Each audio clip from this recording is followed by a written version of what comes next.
আসসালামু আলাইকুম। আবারও হাজির হলাম ছোট্ট খামার থেকে। আজকের বিষয়টা হচ্ছে যে আমি প্রতিদিন যে খাবারটা খাওয়াই সেই খাবারটা দেখাবো।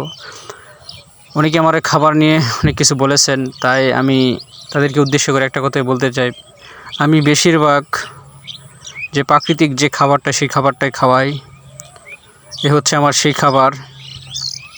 আমি আজকে খাবারে দিয়েছি যেমন শুকনা নেড়া।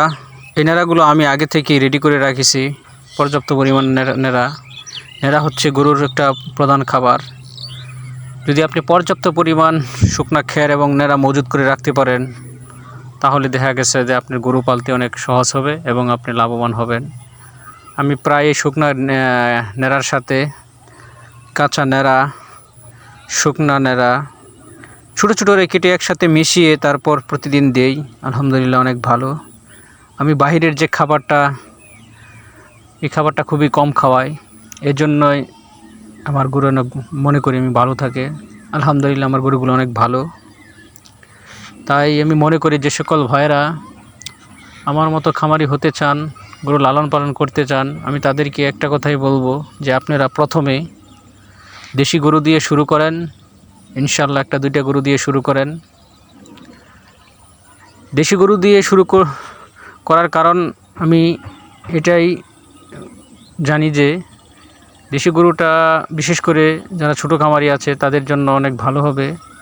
কারণ দেশি গরুটা সব সময় সব পরিবেশে থাকতে পারে, এদের রোগবালাই খুব কম হয়।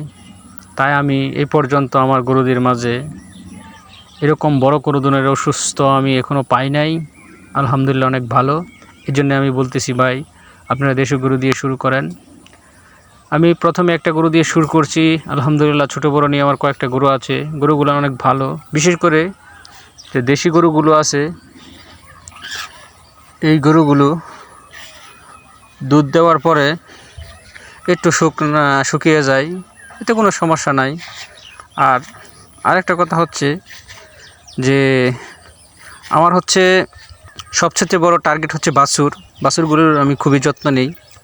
শুরু থেকে এই কথাটা আমি বলতেছি যে আমি বেশিরভাগ